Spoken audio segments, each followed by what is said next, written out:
1, 2, 3, 4.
There you go. Just a little noodling around there in the D minor and F, sort of a situation there on this beautiful Godin guitar. Kind of gets a sweet sound. So let me switch guitars here real quick, and I'm going to go over here to my electric. Now I put up a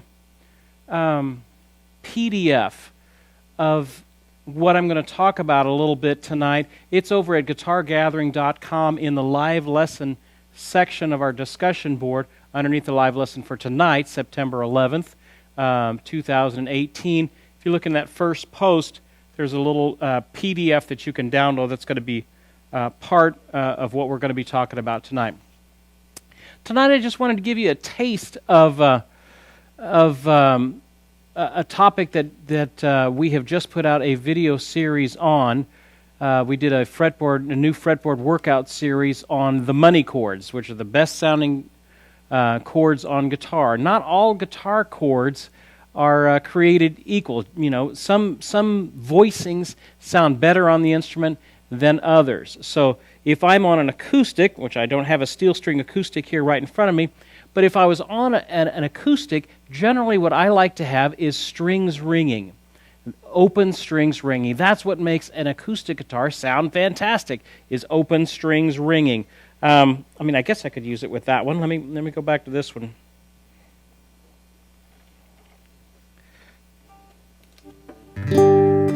So what makes this sound good when I'm strumming or doing an intro or something like that is open strings. That's what makes the guitar sound its best. When I'm on an acoustic instrument and I'm playing big old blocky bar chords, it doesn't sound good. It's just not a good voicing for that type of thing. But certain other voicings are phenomenal. They work great for guitar, and so that's what we're going to talk about tonight. So I'm just going to talk about the ones that are in the key of G. These are my favorite go-to chords when I'm in the key of G. So if you've got that PDF in front of you, I list about 8 chords there that are common substitution forms that I use a lot when I'm in the key of G. Most everybody else is going to be playing a G, a C, a D, just normal chords like that. Boring chords. You're going to sound just like the guitar player right next to you. But with a couple little chord substitution tricks, you can make some different things happen. So I give you some different options here. First one is a G2. You can add, for any major chord, you can generally add the second step, and it's going to sound a little bit richer, a little bit fuller, a little bit more contemporary in its sound. So instead of a G, I would play a G2. It's got that beautiful second note in it. Very common sound you hear a lot today in pop-sounding guitar. Just listen to the radio with any sort of acoustic guitar intro on a ballad or a country song or something like that. You're going to start hearing these sort of voicings. G2, that's the first one. Then I give you a different version of it, kind of an alternate version of it, where I have my third finger. I'm muting this fifth string. Notice the X on that fifth string. So this finger right here, his little rear end is sitting down, is just touching that. So if I actually played individual notes, you'd hear that deadened string right there. Then open, second finger on the A, open B, pinky on that G. Very good, rich sounding chord. So I've got 2 different options for a G2. This one, and then this one here. Another way to do it is to create some interest in your chord playing, is to add a different note as the bass note. So if I'm in G, I could add a different chord tone as the bass note, like a G with a B in the bass, a G with a D in the bass, something like that. So how they notate that in music is you have the name of the chord, then you have a slash, then you have another letter underneath it. Well, it's not 2 different chords. A lot of players think it's that. What it is that lowest note is the bass note that's underneath the slash. So in this situation, it's a G with a B in the bass, still a G chord, but I'm going to have a B as the lowest note. So I end up with a form that looks like this. I got my first finger here on the 2nd fret, 5th string, open, open. I've got 3rd finger on the D, pinky on the G. A nice different option for a G chord. So if I'm playing along in a G, if I want to go to a C, maybe I can use that G with a B in the bass to help me get there. So just lifting that B up, causing a different bass movement that leads to where I want to go, is another secret in creating good sounding chord progressions on guitar. Okay, well that's some options you can play for the 1 chord in the key of G. What about the 4 chord? Well, the 4 chord in the key of G is a C chord. Okay, well what can we do instead of just playing a boring old C? We can add a C2. So a different option with that is a 2nd finger, then open, open, 3rd finger, 4th finger. C2, very open sounding chord because it doesn't include the 3rd. It just happens to not include the 3rd in this version of it. So if I went from like a G2 to a C2, well, I've got a lot of great things happening there. I've got common tones. This D and the G are common between the G and the C. And I'm also using these two chords. On a major chord, I can add that second. So I've got to create a little bit more of an interesting sounding progression. Now, here's the next one. This is my favorite one in the whole bunch. It's an E minor ninth. If you learn nothing else tonight, learn this chord. This chord has put food on my table, has paid for my mortgage. Okay? Somewhere way back in my 20s, I found this chord. It is like a bottom half of a C chord, but scooted up 2 frets. So you get this wonderful dissonance between the F sharp and the G. And then I have this low E on it. So I'm playing it finger style. Now if I was using maybe a pick, then I would almost have to do a full C sort of a shape and just do the chord like that. But usually what I like to do, because you're not playing that 5th string, you're only playing the 6th and then the 4th, 3rd, and 2nd. You can have the 1st string if you want to. But what I like about that is you can do all kinds of things with this E minor chord. You can slide into it, like maybe start your 2nd finger on the E up to that F sharp. So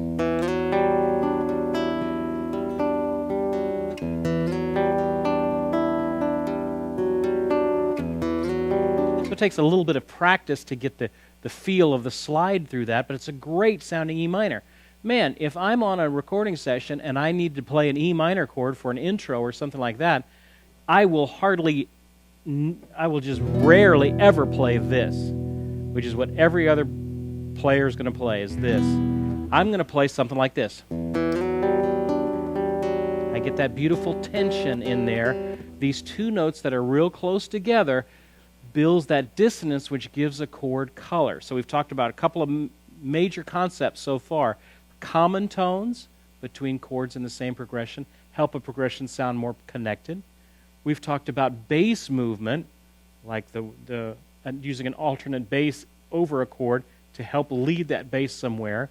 Sometimes the bass line can go up, sometimes the bass line can go down, but any of that helps the listener process that chord. The other thing is dissonances, these little notes that are close together, often can bring a lot of color to your progression. Okay? All right, so take a look at the next one. Oh, another favorite. This is an A minor ninth. Now, this is at the 5th fret. Notice how it says 5 right there on the diagram. I like using my 2nd and 3rd finger for it. Again, I have that dissonance ringing out. Very hip sounding chord. I won't hardly ever play an A minor when I have an option to play this. It's just a better sounding chord on guitar. Now sure, this is an A minor. I could play that and it would be just as accurate. But 9 times out of 10 you can add that 9th and nobody's going to worry about that. It's just going to sound a little bit cooler and richer on guitar. Okay? So we have the E minor ninth. We've got the A minor ninth. Beautiful sounding chord. I got 2 more. D suspended is the 5 chord. A D is the 5 chord in the key of G. Well, everybody's going to be playing this. What could I do? Well, there's this D suspended, which that's cool and all, but is there a way that I could get maybe some dissonance in there to really kind of help with it? So what can I do? Well, here's a version. If I take a C chord and just scoot it up 2 frets, it's almost like the E minor ninth. If I add the low E, it becomes an E minor ninth. But if I just do the 5th string D, C chord moved up, I end up with this beautiful tension, that F sharp to G, going back into the chord. Again, just a better sounding chord on guitar in a lot of different situations.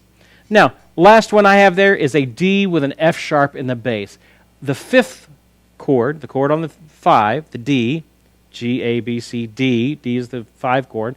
But now I can even make that 5 chord lead into the 1 where it wants to go a little bit more if I put that 3rd in the bass, which the 3rd of the D would be an F sharp. So a way to form that would be a second finger on that low F sharp. Again, let your second finger rest on that fifth string. It kind of mutes it out. Then I have an open D, third finger on the A, pinky on the D. All right, so there we go. We've got 8 different chords that I just gave you there that are like the real money chords for me in the key of G. So when I'm in the key of G, I will try and lean on those chords if it's a part that they're really listening to, like an intro, or I've got some sensitive guitar work that I'm having to do with it. Now, always keep in mind, if it's, let's say the song's in B flat, well, no problem. I can just put my capo up here at the 3rd fret, and then I'm still using my fancy G chords, but it's going to sound in the key of B flat. So if they, if I'm in the studio and they say, oh, okay, this song's in B flat, and you're playing acoustic guitar intro, I don't play in B flat. That's terrible on an acoustic guitar to play in B flat with big old bulky bar chords, no open strings, everything bad happens. So what I want to do is grab a capo and I'll play it in maybe A, or I'll play chords in G, and that's how I would get around that problem. So don't think that these are just for one chord or one key. These are for kind of anything that would be in the like I could use these anywhere from G up to maybe C. I could still use these forms. So let me show you how this works. If you could look on the next page there, it says I give you a few more other helpful forms in G. These ones you probably know. Kind of a G, an open G there, kind of a G5. Here's an A minor 7th, but I add a pinky to have this high G, that 7th step, the color tone, as the highest note in my voicing. That's a little trick. If I want to make a voicing that works great on guitar, I put the color tone, the 7th, the 9th, the 3rd, whatever. I try and voice those higher up in the register rather than low. I mean, I could put the same chord like this, and it just doesn't make sense if I put the G down low. But if I put the G on top, it makes a whole lot more musical sense. Okay, there you go. What else do I have? Oh, a C major 7th, kind of like a B power chord, just moved up a fret. A D sus, we already talked about that, and an E minor 7th. So those are just some other common forms that you have. Okay, take a look at the next line there. It has chord progressions in G. So if I was getting a little bit of practice in these, because there may be unfamiliar forms to you, so if I want a little bit of practice to them, I have this little progression that you can play through. And again, I got the PDF for this. You can just look, and if you're on YouTube after we put this up, then you can look in the description, and it'll get you to the PDF for this that you can practice along. So here would be the first one. This is the first example there. So listen for the bass moving, listen for common tones, and these cool chords, and see how it changes. It's basically a G chord to a C chord to a D chord, then back to a G, but if I add my fancy new chord forms, it comes out sounding a little bit better. Here we go. So it sounds something like this.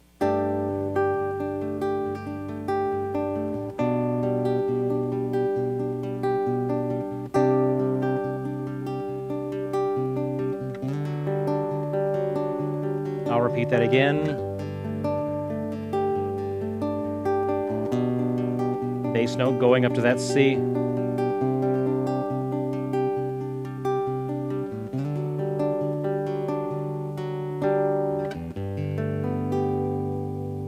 A very good sounding progression on guitar, just making a few chord substitution changes. Take a look at the next progression. There I've got a descending bass line. Look what's happening. A G to an F sharp to an E, and then jumps down to a C. So that's a good bass line instead of jumping, just from a G to a C or a G to a D to an E to a C. Bass line's jumping everywhere. If I add that one little change and make that D with an F sharp in the bass, suddenly I've got a nice stepwise motion in my bass line. Look what else it has. If you'll notice on each one of these forms, they stop at the second string. So that's an important concept. If here's a G2, well, I can play all 6 strings, but I can also go down to just the second string. I can also go down to maybe just the 3rd string. As long as I have, most of the notes in the chord, it's still going to function as a G2 or as the full chord. So knowing that I don't always have to play every string in the voicing, then I can create some different things happening. Look at this one. I've got the G2, which has a D. I stopped at that second string on the D. Then I did a D with an F sharp in the bass. I still stopped at that D. I threw in my new hip E minor ninth. And then I have a C2. All four of those chords, I stopped at the second string, and I was able to pull off a common tone with that D as the highest note. So that ends up being a progression that sounds like this.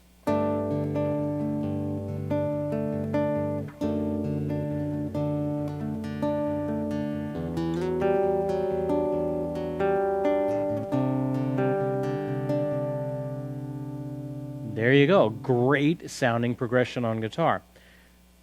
Again, these are progressions you're going to see all the time, and with just a little bit of guitar trickery, you can come up with a fantastic sounding progression. Okay?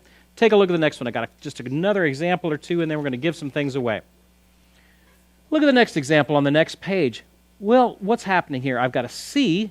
I'm going to start on the 4 chord, and then I got a stepwise motion down in the bass to a B, to an A, and then it jumps down to an E.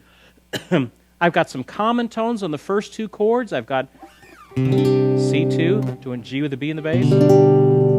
I've got my hip A minor ninth, which has, a high E as the highest tone. And then I have my E minor ninth, which also has a high E as the common tone between there. So the normal progression would have been C, G, A minor, and E minor, which would have been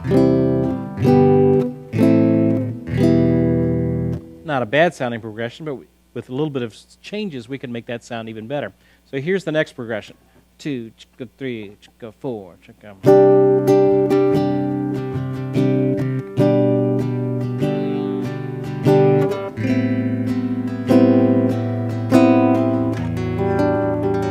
I'll do it again.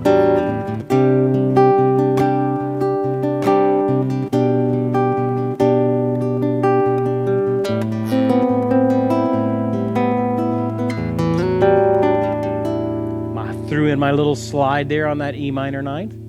Last one takes you through all of these chords. We're going to do this one slow, maybe half notes. And this is just a good practice through all of these different chords. So I'll take this real slow. Ready, go.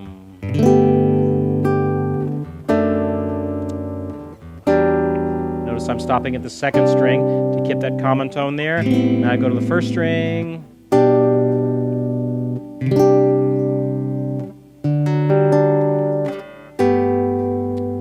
F sharp, E minor ninth, C2, A minor ninth, G with a B in the bass, C2, D sus, and then G2. All right, cool. All right, we're going to talk more about that in a second, but let's give some stuff away. We've got one question here. Buckle Joe is asking, how do I know to capo at the 3rd fret? Let's say if I'm playing in the key of B flat. Great question. Here's the deal with how capo and capo math works. Okay? So it has to do with where you are and where you're going. Those are the 2 points that you need to know. If I want to play chords that are in the key of G, my G-friendly chords, okay? So those are my G-friendly chords, but I want it to sound in the key of B flat. Okay, so you have to think, how many half steps, frets worth, are between G and B flat? Okay, well, here's a G, there's a B flat, so there's 1 half step, 2 half steps, 3 half steps. So it's 3 half steps from a G to a B flat, so where I put my capo is at the 3rd fret, since there are 3 half steps difference between G and B flat. If I wanted to use my G chords but be in the key of, let's say, A, well, where would I need to put my capo? Well, there's 2 half steps between G to G sharp and G sharp to A. 2 half steps between G and A, I would put my capo at the 2nd fret. You always want to use the closest chords that you can that are beneath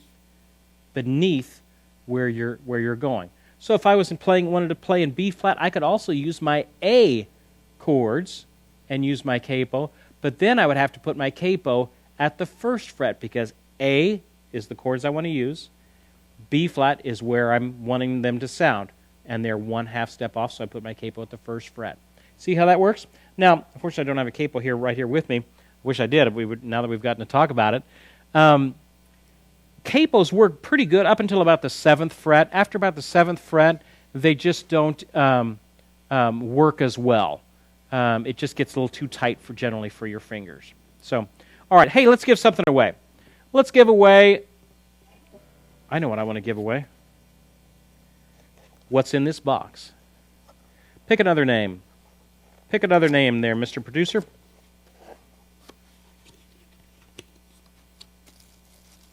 The winner of this one. This is a very cool Martin guitar mug. Can you see that? Given from our friends over here at Martin Guitar. A cool coffee mug. Y'all are all wanting this. Y'all are all coveting this right now. I can tell it. And this is a great mug. Cool mug from Martin Guitar. The winner of this is Thomas Moore. Thomas Moore, you have just won a beautiful Martin Guitar coffee cup. So send me your information at service@mightyoakmusic.com, your mailing address, screen name, what you won. That helps me out. The winner of this is Thomas Moore. Congratulations, Thomas. A very cool mug. Send us your information to service@mightyoakmusic.com. All right. I wanted to tell y'all we had a lot of great things go on this past week. One of which was that we have my phone is going off. My dad is calling me right now, but I can't answer, Pop. Can't answer right now. I'm doing a show. All right. What we had going on this past week is we launched a new Fretboard workouts series. We have about 5 of these now. These are little video series that focus on specific areas of your playing. We've done them on speed and agility. We've done them on major scales. We've done them on jazz chords. The newest one that came out just this week is the money chords, which what we're learning tonight is just about 1/6 of the whole money chord series. So if you're interested, if this kind of chord substitution, playing great sounding chords on guitar, expanding your chord knowledge, if any of that is of interest to you, check out the Fretboard Workouts Money Chords series. We'll put the link down in the description below the YouTube video after this airs, but our wonderful moderators are already putting that up now. It's $25 for the cost of half of a lesson. You're getting about 4 hours worth of content on these chord substitutions and stuff like that, as well as a book that's on about 30 pages of a book. So if you're interested, check it out. It's a great resource. We're already getting a lot of good feedback from it. If you like that kind of stuff, we give you 3 different 20-minute workouts that you can work through these different chords to play in your practice time. So it's not just me rambling on. We're playing together in your practice time. So check them out. We've got them on all kinds of different things. You can go to our video page on our store, and that'll get you to the speed and agility, major scales, jazz chords, and now we've got the money chords, the best sounding chords on guitar. Also, hey, check out GuitarGathering2019.com. That is our summer guitar conference that is coming up next summer, June 12th through the 15th. We are already, I think we've already gotten almost 20 people signed up for this thing, and we can only take 100, so we're still, 8 months out at this point, and we're already getting a lot of good response from it. We have artist workshops, we have hands-on playing workshops, jam times, all kinds of fun things. If you're interested, check that out, GuitarGathering2019.com. We do have our fingerstyle retreat that is coming up in October 30th through the November 2nd. It is already sold out. If we get a spot opened, I've already got people on the waiting list. So if you're interested, put your name on the waiting list. We might be able to accommodate you. You never know. All right, let's give away one more thing. I'm going to give away just a book, kind of a coffee table sort of a book of Fender guitars. Unfortunately, I'm not playing any Fenders right now, but although that looks like a Telecaster, but that's actually my Valley Arts Telecaster, not a Fender. Okay, so we're going to give away this Fender book. The winner of this is Ben Willardson. Ben Willardson, you have just won this. Send me your information, mailing address, screen name, what you won at service@mightyoakmusic.com. Okay, hey, I wanted to just play something pretty selfishly, so I'm going to change guitars, and I want to play something on this crazy, great-looking Les Paul. Man, I saw this up on the wall at Groon's, and I thought, I don't care how it sounds, I could be a star with a guitar like this. Okay? So let's see what this is. This is an EB6845 Gibson Custom Shop Les Paul Custom from the Custom Shop. Okay? So, wow. Can we get some sort of a close-up on this bad boy of a guitar? I don't even care how it sounds. It looks so cool. You got the gold trim. You got the sparkle red finish. Man, this is gorgeous. Let me flip it around so you can see the back. Gold tuners up at the top. Just a gorgeous, gorgeous instrument. So let's see if we can get a sound out of this thing.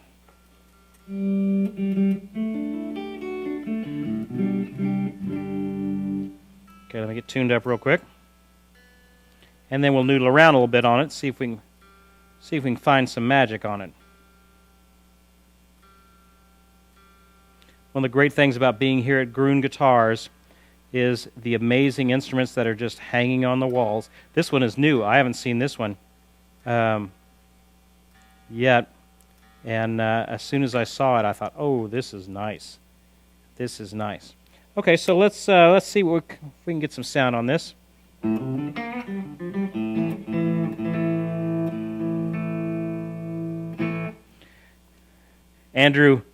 Andy Cook is saying Steve's going to get all the girls. Hey, I only got one, and that's the one that I want. She is all the girl that I need at home right now, and I can guarantee you she is not watching this show. She is watching her shows. All right, so let me just kind of mess around here, see if we can find some sounds on it.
There you go. Not too bad. Not too bad on the old red Sparkle Strat or Sparkle Les Paul. Very cool sounding guitar. Cool. Yeah, very, very cool. You can, I think, probably the guys. Yeah, there you go. You can, Doug is putting up the listing for it. And from the custom shop, you get a certificate of authenticity. What is it going for? $3,500. Yes, $3,500. This could be yours. Man, what a pretty, pretty instrument. Okay. All right. Now, let's talk a little bit more about the chords. Does anybody, if you have a question on some of these chords, just put it in all caps. That helps us know that it's a question amidst all the chat that's going on there. And we can answer them as best as we can there. I might as well keep playing this. This is kind of a fun instrument. Take a look at the chord substitutions we have on that page. Here's the kind of progressions that you're going to see. You're going to see a G to an E minor, a C to a D. 1, 6, 4, 5. Okay? Well, everybody else on the planet is going to be playing, if I can get my volume, is going to be playing this.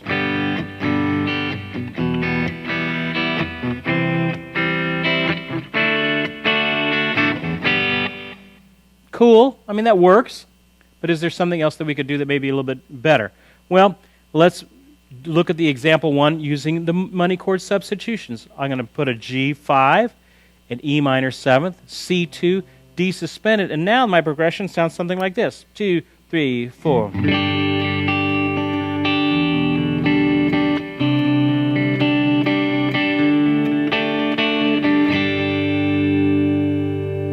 Just a much more connected sounding progression on guitar by just switching some of these versions around. Let me do another one. Example 2. Okay, we start out with an E minor, go to a D, go to a C, go to a D. I'm going to check my tuning here real quick after all those bends. Okay, so we've got an E minor to a D to a C, then back up to a D, and back to an E minor. Very hip sounding progression. Sounds like this.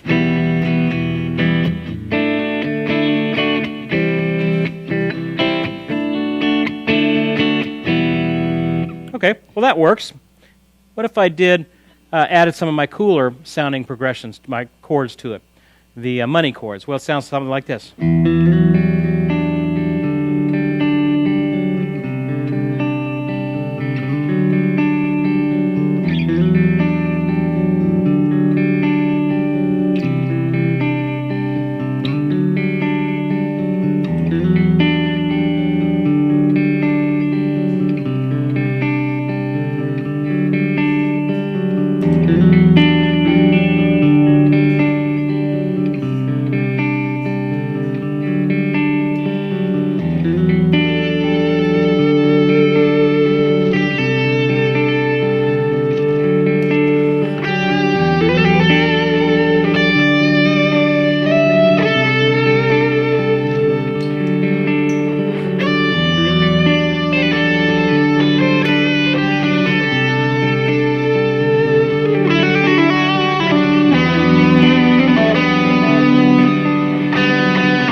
not too bad, not too bad.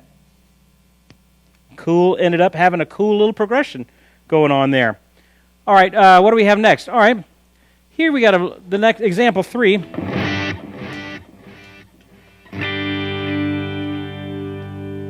I got a little bit of a rhythm here. So here, let me play the rhythm for you first.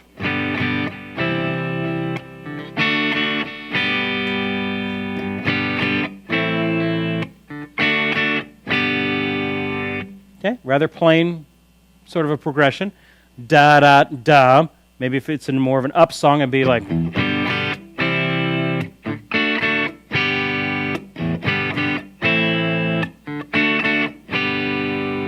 Okay, not bad, but what could we do to jazz that up a little bit? Notice in the example 3 where I start using the money chords, I'm using the bass line. I'm changing the bass line a little bit to lead to these other chords. So suddenly I end up with a progression that sounds like this.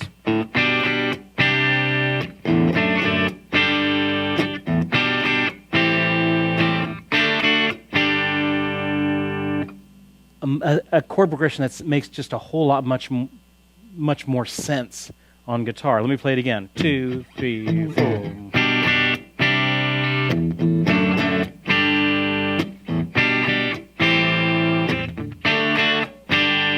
Add a little distortion with that, throw in a little delay, crank it up a little bit here.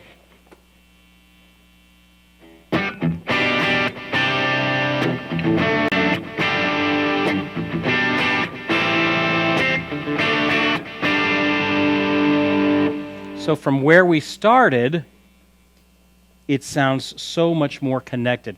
That's what these chords do. Okay? I think I have one more example on here. Yeah, I do. Let me go back to the classical for this.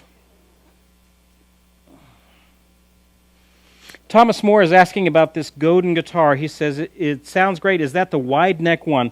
It is. They have different sizes of the neck. What he's talking about here is the neck radius. Now, a regular, Telecaster, or even the one, the Les Paul over there. You'll notice, if we can get a close-up of this, perhaps, that this neck is only slightly larger than this one. I don't know if we can quite see that. But this neck is just a little bit larger than this one. It's almost the same size, but it's just a little bit larger. Okay, true classical nylon neck is going to be 2 inches wide. Okay, this is a little bit shy of that. This is like 1 7/8.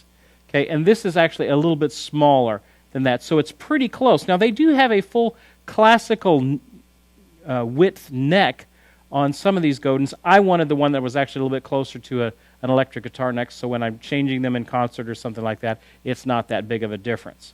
So that's why I chose that. But yes, it is slightly bigger on the nylon string.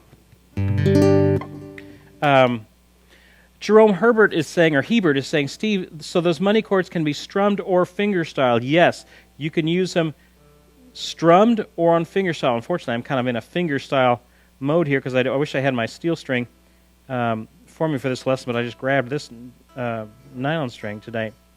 But they can be strummed or fingerstyle. I kind of like fingerstyle just because that's a little bit more of what I do. Okay, take a look at example 4. I'll show you a little bit more what this guitar will sound like. So the original progression is an A minor to an E minor.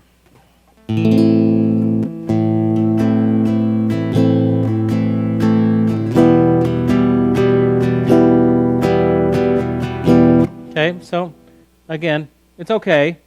It's a rather plain sounding progression. So what could I do with it? Well, I could play my A minor ninth, and I could play an E minor ninth. So instead of the A minor, I'm adding the A minor ninth. Instead of the E minor, I'm playing an E minor ninth. But Steve, it's not written as an E minor ninth. As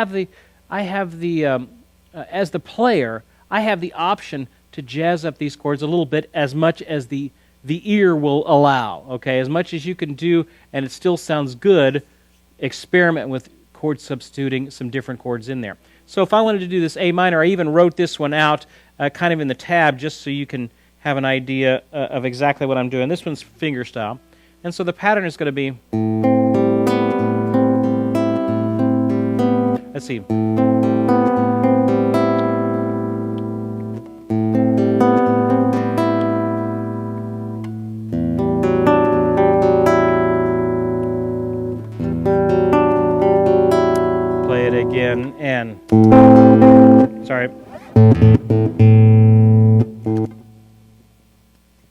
And try it one more time. 1, ready, go.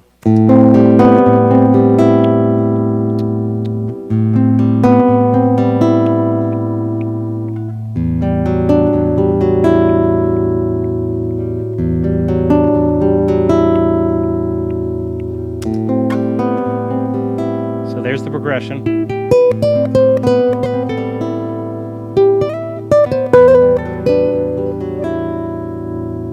Crank up the reverb a little bit. Give a little bit more delay.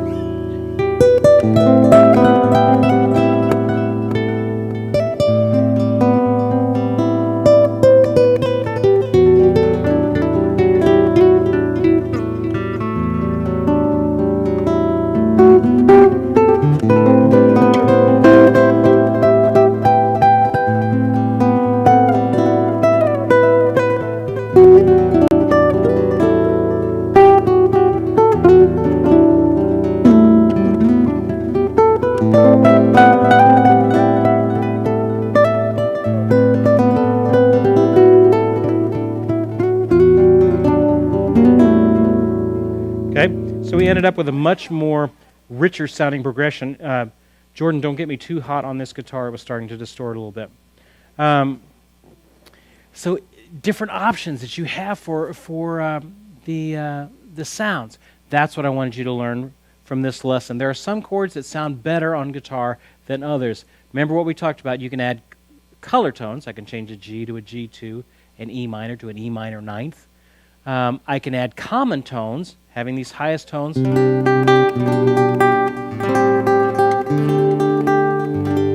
Common tones, let me turn off my stuff here, and that will help with making a progression sound together. I can have bass lines that are going either up in stepwise or down in stepwise motion.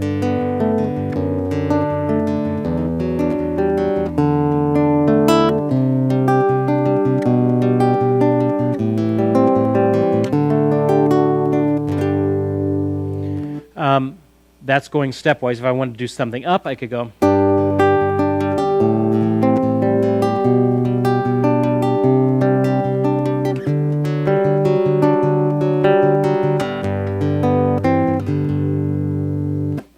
Different options for you, okay?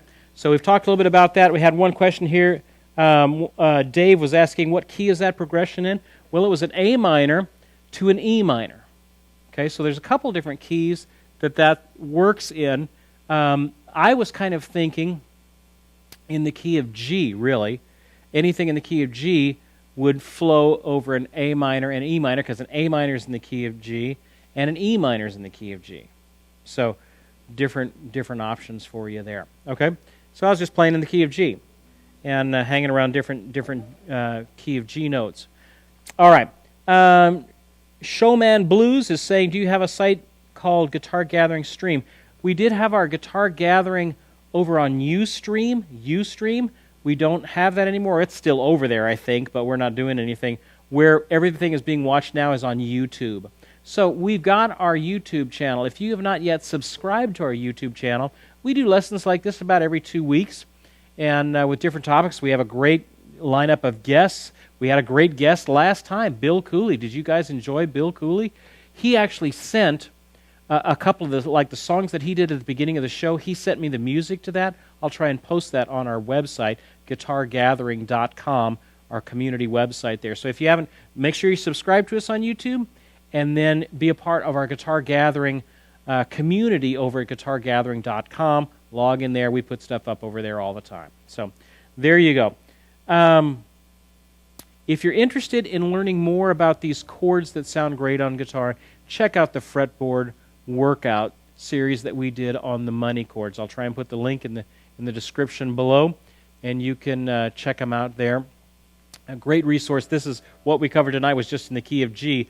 Over the course of the Fretboard workouts, I cover the key of C, cover the key of D, A, E. I also give you some great chords that are just one shape that you can move around and get some great sounds with just by moving the same shape around. Okay. Now between those, you add the capo to them, and you'll never find yourself more than 2 or 3 frets away from a key that you can play great chords, sounding chords in. But Steve, what if I'm in the key of B? Easy. Give me a harder one. In the key of B, I would use my A chords, and I would capo at the 2nd fret. What if I'm in the key of F sharp? No problem. I'm going to use my E chords, but I'm just going to capo at the 2nd fret, and I've got great sounding chords there. What if in the key of E flat? Oh my goodness, E flat. That would scare any normal guitar player. Not you. Once you learn this stuff, you can get to go to the key of D, put a capo at the 1st fret, and you're playing all your fantastic D chords, and it sounds great. So there's some options for you. Hey, want to give away one more thing, and then I'll play you out? Hey, this is a shirt, a Groons, one of their new Groons shirts. So you could be the first one on your block to win one of these. The winner of this is Jeffrey Gish. Jeffrey Gish, you have just won a Groons shirt. If you can, Jeffrey, tell us what your size is. I've got a extra large here. If it's something other than that, then let us know. Just type it in the chat. We'll find it, and the guys will let us know. So congratulations, Jeffrey, on that. Hey, I'll play us out with something I wanted to do. We were just at a wonderful time up in Spokane working with some fantastic musicians at a church there. And so one of the songs that we did, I did a little fingerstyle arrangement of it. So In Christ Alone is what the name of it is. So I thought I would play that. Let me get tuned up here. Sounds even better with a capo. I should have my capo with me. All right, let me turn on some stuff here.